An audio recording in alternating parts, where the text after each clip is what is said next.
Assalamu alaikum dear preparators, how are you all and I hope you are fine. Dear candidates, आज हम बहुत ही important topic को discuss करने वाले हैं, that is direct and inverse proportion.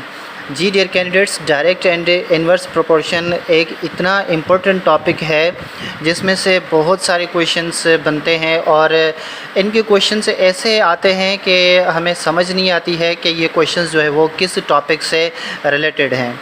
जैसे कि मैं बता देता हूँ आपको, फॉर एग्ज़ाम्पल आपने प्रीवियस पेपर्स में ये क्वेश्चंस देखे होंगे कि एक फैक्ट्री में 8 मज़दूर काम करते हैं और उसी काम को 10 दिनों में मुकम्मल करते हैं। ठीक है, तो उसी जगह पर अगर 12 मज़दूर काम करेंगे तो कितने दिनों में काम मुकम्मल करेंगे। इस तरीके के क्वेश्चंस जो है वो किस टॉपिक से रिलेटेड होते हैं, वो रिलेटेड होते हैं रेशियो एंड प्रोपोर्शन से। जी डियर कैंडिडेट्स, प्रोपोर्शन को हमने पढ़ लिया है, प्रोपोर्शन क्या होता है। तो अब प्रोपोर्शन के 2 टाइप होते हैं, उनको हम देखने वाले हैं। पहला टाइप होता है डायरेक्ट प्रोपोर्शन और दूसरा होता है इन्वर्स प्रोपोर्शन। तो डायरेक्ट प्रोपोर्शन क्या होता है और इन्वर्स प्रोपोर्शन क्या होता है, इनके कॉन्सेप्ट को समझते हैं ताकि हम क्वेश्चंस को भी सॉल्व कर सकें। डियर कैंडिडेट्स, डायरेक्ट प्रोपोर्शन जो है वो इस तरीके से होता है कि if one quantity, ratio proportion में क्या होता है कि 2 क्वांटिटीज़ का कंपैरिजन होता है। ठीक है, तो इसी तरीके से इफ़ वन क्वांटिटी इंक्रीज़, अगर एक क्वांटिटी जो है वो इंक्रीज़ हो रही है, ठीक है, देन अदर क्वांटिटी दूसरी क्वांटिटी जो है ना वो भी क्या हो जाएगी, विल आल्सो इंक्रीज़। ठीक है, विल आल्सो इंक्रीज़। कैसे, मिसाल देकर समझाता हूँ। ठीक है, अब देखें फॉर एग्ज़ाम्पल मुझे यहाँ पे मैं मिसाल देता हूँ बॉल की, ठीक है, और यहाँ पर रुपीज़ की। मिसाल के तौर पे मुझे एक गेंद जो है वो मिल रही है, एक गेंद मुझे मिल रही है 50 रुपये में। ठीक है, तो उसी जगह पर अगर मैं 2 गेंदें ख़रीद करूँगा तो मुझे कितने में मिलेंगी, 100 रुपये में। ठीक है, अगर 3 गेंदें ख़रीद करूँगा तो मुझे कितने में मिलेंगी, 150 रुपये में। ठीक है डियर कैंडिडेट्स, यहाँ पर आप देखें कि क्या हो रहा है कि जैसे ही मैं बॉल की क्वांटिटीज़ बढ़ा रहा हूँ, गेंदों की क्वांटिटीज़ बढ़ा रहा हूँ, तो उसी के साथ साथ इनकी प्राइस जो है वो भी बढ़ रही है। यानी कि जब एक क्वांटिटी बढ़ रही है तो उसके साथ साथ दूसरी क्वांटिटी भी ऑटोमेटिकली जो है वो इंक्रीज़ हो रही है, बढ़ रही है। ठीक है, तो इस मेथड को हम क्या कहते हैं, डायरेक्ट प्रोपोर्शन। ठीक है, यानी कि अब इसको हम रिप्रेजेंट कैसे करेंगे, एक चीज़ बढ़ रही है। ठीक है, अब एरो को ऊपर की तरफ क्यों मैं दे रहा हूँ, क्योंकि आपको पता है जब कोई चीज़ नीचे से ऊपर जाती है तो हम जो है इसको एरो जो है वो इस तरीके से हम एरो को शो करते हैं। ठीक है, अब देखें कीमत जो है, प्राइस जो वो बढ़ रही है, तो मैं दोनों एरोज़ को इस तरीके से रिप्रेजेंट करूँगा। एरोज़ को आप समझ लेंगे डियर कैंडिडेट्स तो आपका ये कॉन्सेप्ट जो है वो क्लियर हो जाएगा। अच्छा, अब हम देखते हैं कि इन्वर्स प्रोपोर्शन क्या होता है। इन्वर्स प्रोपोर्शन में डियर कैंडिडेट्स क्या होता है कि इफ़ वन क्वांटिटी इंक्रीज़, यहाँ पर भी इंक्रीज़ की बात कर रहा हूँ। ठीक है, if one quantity increase then other quantity, यानी कि दूसरी क्वांटिटी, ठीक है, विल डिक्रीज़। अच्छा, अब यहाँ पे डिक्रीज़ का मतलब क्या होता है, कम हो जाना। डियर कैंडिडेट्स, डायरेक्ट में क्या होता है कि जब एक क्वांटिटी बढ़ती है तो उसके साथ साथ दूसरी क्वांटिटी भी बढ़ जाती है।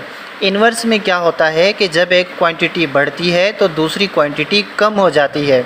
अब कैसे, मिसाल के तौर पे मुझे किसी डेस्टिनेशन पर पहुंचना है। ठीक है, मैं गाड़ी चला रहा हूं, यानी कि मेरी स्पीड को मैं कंपेयर करता हूं टाइम के साथ।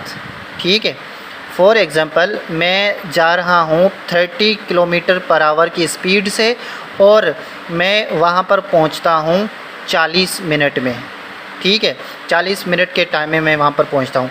अगर मैं उसी जगह पे अपनी स्पीड को इंक्रीज़ करता हूँ, 30 के बजाय मैं 40 स्पीड करता हूँ, तो अब मैं कितने टाइम में पहुँचूँगा? फॉर एग्ज़ाम्पल में मुझे 35 मिनट लगेंगे, ठीक है। फिर अगर मैं अपनी स्पीड को 50 किलोमीटर पर आवर कर देता हूँ तो फिर मुझे 30 मिनट लगेंगे। डियर कैंडिडेट्स, यहाँ पर क्या हो रहा है, देखें स्पीड को क्या कर रहा हूँ मैं, बढ़ा रहा हूँ, ठीक है। ये 30, 40, 50, लेकिन टाइम क्या हो रहा है, कम हो रहा है, 40, 35, 30। तो इस रिलेशन को हम क्या कहते हैं, इन्वर्स रिलेशन। यानी कि ये स्पीड जो है वो बढ़ रही है, ठीक है। एरो ऊपर जा रही है तो ऊपर एरो का साइन का मतलब होता है जो वैल्यू है वो बढ़ रही है, ठीक है, क्वांटिटी बढ़ रही है। और इसको मैं ऐसे रिप्रेजेंट करूँगा डाउनवर्ड एरो के साथ, ठीक है, डाउनवर्ड एरो के साथ। क्यों? क्योंकि जो टाइम है वो कम हो रहा है, ठीक है। तो इन्हीं एरोज़ के कॉन्सेप्ट को यूज़ करके हम क्वेश्चंस को भी सॉल्व करते हैं। डियर कैंडिडेट्स, डायरेक्ट प्रोपोर्शन का मतलब जब एक क्वांटिटी बढ़ती है तो दूसरी क्वांटिटी उसके साथ बढ़ जाती है। और इन्वर्स का मतलब क्या होता है, जब कोई एक क्वांटिटी बढ़ती है तो उसके साथ दूसरी क्वांटिटी क्या होती है, कम हो जाती है, ठीक है। अच्छा कैंडिडेट्स, अब जब हमारे पास क्वेश्चन आते हैं वर्ड फॉर्म में, तो याद रखिएगा पहले हमें ये सेंस करना है, ये समझना है, ये कॉन्सेप्ट बनाना है स्टेटमेंट को समझ के कि जो क्वेश्चन है वो डायरेक्ट प्रोपोर्शन का है या फिर इन्वर्स प्रोपोर्शन का है। अगर आप ये समझ लेते हैं कि डायरेक्ट प्रोपोर्शन का है या इन्वर्स प्रोपोर्शन का है, तो इसका मतलब आप क्वेश्चन को जो है वहीं पर ही सॉल्व कर देते हैं। यानी कि हाफ क्वेश्चन आप पहले से ही सॉल्व कर देते हैं जब आपको ये समझ आ जाती है कि क्वेश्चन डायरेक्ट का है या फिर इन्वर्स प्रोपोर्शन का है। जैसे हमने यहाँ पे क्वेश्चन लिखा, देखें कि if a worker earns RS 400, पहले देखें कि क्वांटिटीज़ जो है वो किस चीज़ की दी हुई है, ठीक है। Earns 400 in 5 days, how much will he earns in 8 days. अच्छा, अब यहाँ पे इस क्वेश्चन को आप कैसे अरेंज करेंगे, पहले आप देखें कि इसमें से पूछा क्या गया है, ठीक है। यानी कि ये कह रहा है कि एक वर्कर जो है वो 400 रुपये कमाता है, अर्न करता है, ठीक है, कितने दिनों में, 5 दिनों में, ठीक है। डियर कैंडिडेट्स, ये याद रखना है जो चीज़ आपने मालूम करनी होगी वो आपने राइट साइड पे रखनी है और जो चीज़ हमें मिली हुई होगी वो हमने लेफ़्ट साइड पे रखनी है, ठीक है। तो मैं क्या करूँगा, यहाँ पे लिखता हूँ कि डेज़, ठीक है, क्योंकि डेज़ हमें मिले हुए हैं। ये पूछ क्या रहा है, how much will he earn, earning जो है वो मैं यहाँ पे लिखता हूँ अर्न, ठीक है। अर्निंग लिखें या अर्न लिखें, हम क्वेश्चन को अरेंज कर रहे हैं। अब देखें कितने, 5 दिनों में, ये 5 डेज़ हो गए, कितना अर्न कर रहा है, 400 रुपये अर्न कर रहा है, तो मैं यहाँ पे 400 लिख रहा हूँ, ठीक है।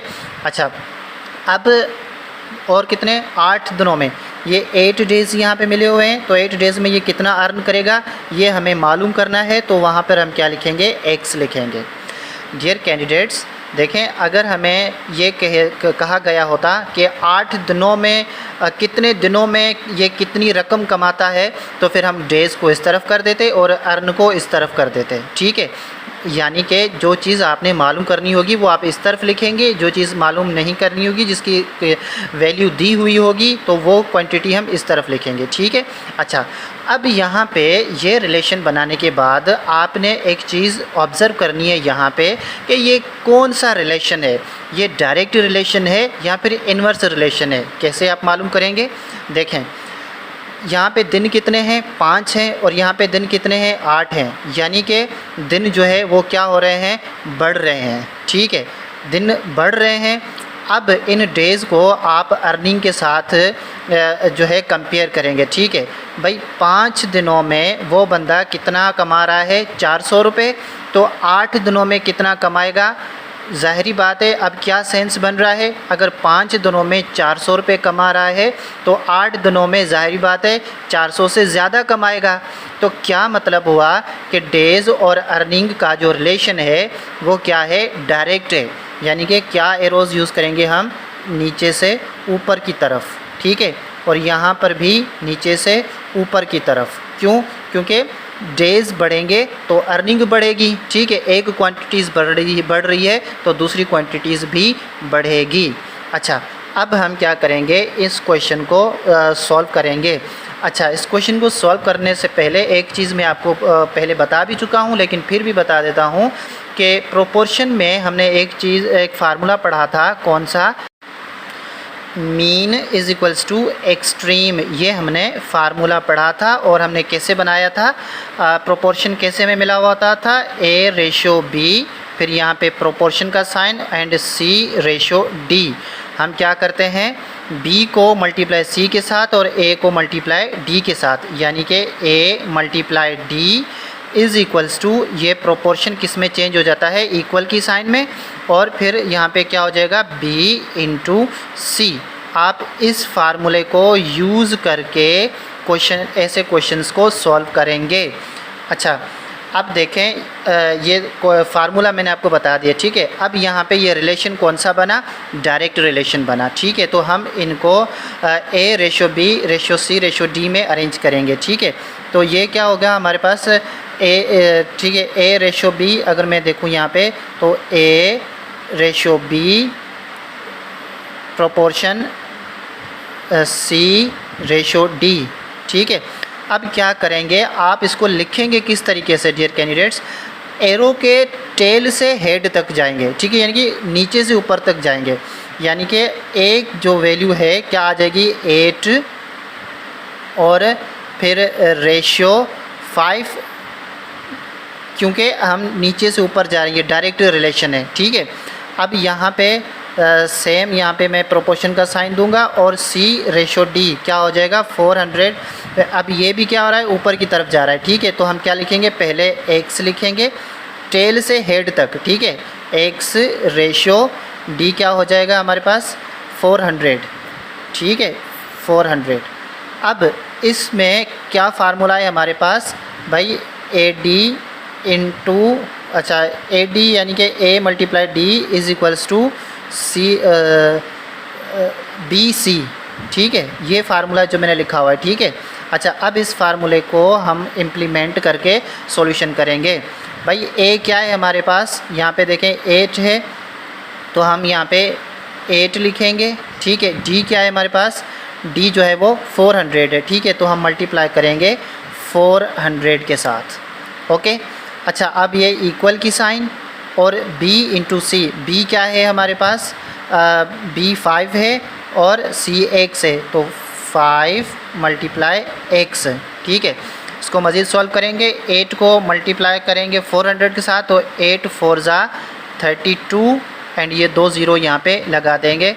ये शॉर्ट ट्रिक है मल्टीप्लाई की, ठीक है। इज़ इक्वल्स टू 5 को मल्टीप्लाई x के साथ करेंगे तो क्या आंसर आएगा, 5x, ठीक है।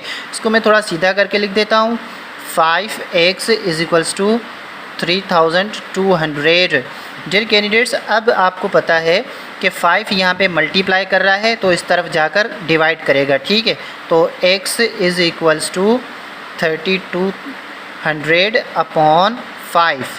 अब 5 का टेबल 3200 पे हम लगाएंगे, तो भाई 5 1 ज़ा 5 और 32 पे 5 का टेबल 6 टाइम जाएगा, ठीक है। 6 5 ज़ा 30, कितने बचे, 2 बचे, 2 हम इस ज़ीरो को देंगे तो ये कितने हो जाएंगे, 20। 20 पर 5 का टेबल कितने दफ़ा जाएगा, 4 दफ़ा जाएगा। 4 5 ज़ा 20 और ये ज़ीरो एक बचा हुआ है तो ये हम यहाँ पे लिखेंगे 0। यानी कि क्या वैल्यू आ गई, x is equals to 640 rupees.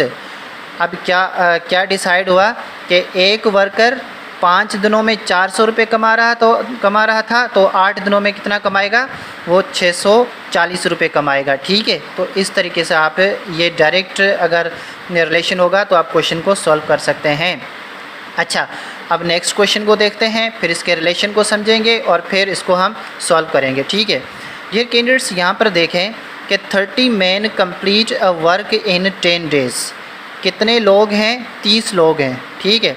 Complete a work in 10 days, 10 दिनों में वो अपना काम कंप्लीट कर रहे हैं, ठीक है। In how many days 50 man do same work. अब यहाँ पे 50 लोग जो है ना वो सेम काम जो है ना वो कितने दिनों में मुकम्मल करेंगे। तो पहले हम रिलेशन को समझेंगे, ठीक है। अब देखें यहाँ पे मालूम क्या करने के लिए कहा जा रहा है, ठीक है जी। हाउ मैनी डेज़, अब डेज़ को हम राइट साइड पे लिखेंगे और मैन को हम लेफ़्ट साइड पे लिखेंगे, ठीक है। तो हम यहाँ पे लिखेंगे मैन, ठीक है। मैन कितने पहले 30 हैं और यहाँ पे डेज़ लिखेंगे, ठीक है। डेज़ पहले कितने डेज़ दिए हुए हैं, 10 दिन दिए हुए हैं, तो यहाँ पर 10 लिखेंगे हम, ठीक है। और फिर क्या दिया हुआ है कि in how many days 50 man, अब 50 लोग हैं, ठीक है। और यहाँ पे एक्स लिखेंगे, क्यों, क्योंकि हमें पता नहीं है, डेज़ हम मालूम करेंगे। अच्छा, अब चलें इस रिलेशन को समझते हैं कि ये डायरेक्ट है या फिर इन्वर्स है। अब देखें यहाँ पे मैन को कंपेयर करेंगे डेज़ के साथ, ठीक है। देखिए पहले कितने लोग थे, 30 थे, फिर कितने हो गए 50, ठीक है। यानी कि लोग बढ़ रहे हैं, ठीक है। 30 लोग काम कितने दिनों में कर रहे हैं, 10 दिनों में कर रहे हैं। तो 50 लोग कितने दिनों में काम करेंगे, क्या सेंस बन रहा है यहाँ पे, देखें थोड़ा सोचें कॉन्सेप्ट क्या बन रहा है कि 30 लोग 10 दिनों में मुकम्मल कर रहे हैं, तो 50 लोग ज़ाहिरी बात है कम दिनों में काम कंप्लीट करेंगे। यानी कि लोग जो है वो बढ़ रहे हैं, तो हम एरो को ऐसे बनाएंगे और दिन जो है वो क्या हो रहे हैं, कम हो जाएंगे ना। ज़्यादा लोग करेंगे तो वो काम जो है वो कम हो जाएंगे, तो दिन कम हो जाएंगे, तो फिर हम एरो को इस ऐसे अरेंज करेंगे, ठीक है। अच्छा, अब इसको हम जो है वो इस फॉर्मेट में लिखेंगे, यानी कि इस फार्मूले में लिखेंगे। क्या फार्मूला हमारे पास है, तो ये हमारे पास A/B, यहाँ पे क्लियर नहीं आ रहा तो मैं यहाँ पे साइड में लिख देता हूँ, ठीक है जी। A/B ये हो गया प्रोपोर्शन, C/D, ठीक है। तो अब हम कैसे लिखते हैं, एरो की टेल से हेड तक, ठीक है। टेल में क्या है 50 है यहाँ पे, तो हम यहाँ पे 50 लिखेंगे पहले, फिर रेशो बी यहाँ पे क्या है 30, तो ये 30 लिखेंगे, ठीक है। यहाँ पे मैं इसको इज इक्वल्स लिख देता हूँ, प्रोपोर्शन को बराबर की साइन में दे देता हूँ। अब C/D को कैसे अरेंज करेंगे, अब देखें ये टेल है और ये हेड है, तो टेल में क्या है 10 है, तो यहाँ पे हम जो है वो 10 लिखेंगे, और रेशो और हेड में क्या है x है, तो हम यहाँ पे x लिखेंगे, ठीक है। फार्मूला क्या है हमारे पास, A/D is equals to B into C, ये A/D is equals to B into C, ठीक है। अब A क्या है, अब ये हमारा A हो जाएगा, ये B हो जाएगा, ये C और ये D, ठीक है। A क्या है यहाँ पे 50 मल्टीप्लाई D क्या है यहाँ पे, D जो है वो अच्छा A इंटू डी क्या है हमारे पास x है, ठीक है। इज़ इक्वल्स टू, अब यहाँ पे B क्या है हमारे पास 30 है, और इंटू C क्या है हमारे पास 10 है, तो हम यहाँ पे 10 लिखेंगे, ठीक है। 50 को x के साथ मल्टीप्लाई करेंगे तो ये 50x हो जाएगा, इज़ इक्वल्स टू 30 को 10 के साथ मल्टीप्लाई करेंगे तो भाई 3 1 ज़ा 3, एक ज़ीरो ये और एक ज़ीरो ये कितना हो गया 300, ठीक है। अब इसको कैसे हम मज़ीद सॉल्व करते हैं, हम मज़ीद ऐसे सॉल्व करेंगे कि अब देखें 50x इज़ इक्वल्स टू 300 है ना, तो आपको पता है कि यहाँ पे 50 जो है वो x के साथ क्या हो रहा है मल्टीप्लाई हो रहा है, तो इस तरफ जाकर क्या करेगा डिवाइड करेगा, ठीक है। तो हम यहाँ पे लिखेंगे x is equals to 300 upon 5 नहीं बल्कि 50, ठीक है। ये ज़ीरो यहाँ से कैंसिल, ये ज़ीरो यहाँ से कैंसिल, 5 1 ज़ा 5, 5 6 ज़ा 30, यानी कि x इज़ इक्वल्स टू